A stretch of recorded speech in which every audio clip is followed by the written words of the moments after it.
મેઘરજ તાલુકાના ગ્રામ્ય વિસ્તારોમાં અજુના દૂધ ઉત્પાદક મંડળી છેલ્લા 1 મહિનાથી બંધ છે.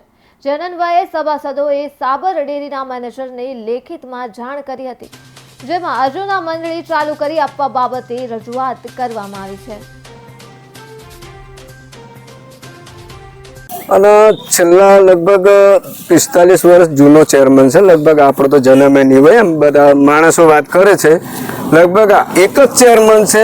એ ચેરમેન આવીને આવી ડેરીઓ ગામમાં 3 બનાવેલી ડેરીઓને જે ભેતડા પડી છે. આ ચોથી જગ્યાએ ડેરીનું મકામ અમે બનાવી વેચતી જમીન રાખેલી છે.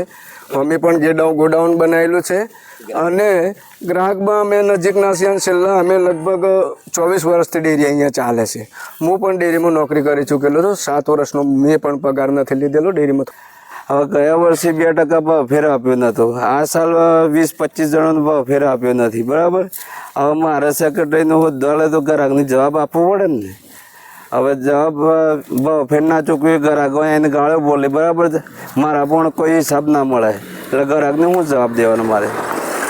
એટલે પછી મેં તો રાજીનામું લઈ લે, પણ રાજીનામું કોઈ સ્વીકારતા જ નથી. હવે એના બદલે મેં કીધું ડેરી મંડળી અહીંયા એને જવાબ આપો ગ્રાહકોને કે પછી બંધ કરી દો.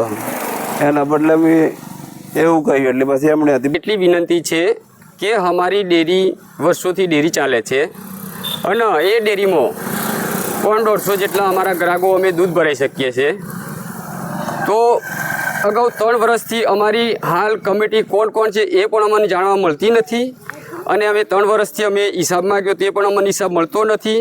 હિસાબ માગવા જઈએ છીએ તો એ લોકો એમ કહે છે કે તમારે જાણીને શું કરવું છે, આવો મને જવાબ આપી છે. એટલે પછી અમે સામાન્ય ચર્ચા કરીએ અને પછી એના પછી અમે થોડું હિસાબ માગ્યો એટલે મગજમારી થોડી થઈ. એટલે પછી અમે જિલ્લા રજિસ્ટરમાં અરજી મૂકી. એટલે અરજી તો મૂકી એટલે તે દિવસ અમને ત્યાં બોલાયા પછી અમે બધાને બોલાયા, ચેરમેનને બોલાયા અને અમને બોલાયા. તો એ લોકો પણ આવ્યા નહીં એમ. અને સવારમાં દૂધ ભર્યા પછી ટેન્કરમાં દૂધ આપ્યું છે. અને ટેન્કરમાં દૂધ આલ્યા પછી પાછળથી વજન કોટો, ફેન્ટ કોટો અને કોમ્પ્યુટર એ આખો સેટ પણ એમની 4 વ્હીલ ગાડીમાં ઉપાડીને ઘરે લઈ ગયા. તો એ લોકો તો પણ હાજર થયા નહીં. એટલે પછી અમે પાછા રિટર્ન આવ્યા. તો મારો જે ઓપરેટ હોય પેલો ફેન્ટવાળો મશીન ભાઈ હતો, ફેન્ટ કાઢતો તે ટેસ્ટરે મને ફોન કર્યો કે ભાઈ આપણે તો ડેરીમાંથી આ જે ઓપરેટર હતું એ બધું આ ફેન્ટ મશીન અને વજન કોટો અને કોમ્પ્યુટરનું બધું આખું સેટ આ બધું એની 4 વ્હીલ ગાડીમાં ભરેલીની જતું રહ્યું છે. એટલે પછી અમે સીધા મોડાસા વળતા આવ્યા. એટલે પોલીસ સ્ટેશને અમે એક અરજી નોંધાઈએ કે અમારી ડેરીમાં આ રીતે આમ થયું છે. એના પછી અમે જે અમારે તો એ લોકો એમ કહીએ કે અમે એ લોકોએ લડાઈ કરી હતી એમ. પણ એ જે ગ્રાહક હવારોમાં દૂધ ભર્યું હતું તે જ ગ્રાહક તો સોનના બધા હોય એની ડેરી એની બધા ગ્રાહક તો ઊભા હતા.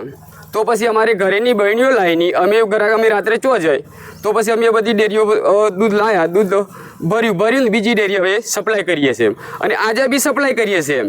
23 નવે દૂધ બંધ થઈ ગયેલું છે, પણ આજે પણ અમે દૂધ ચાલુ રાખ્યું છે. રોડના ઉપર દૂધ અમે ભરીએ છીએ. તો અમારી ડેરી ચાલુ થાય વહેલી તકે.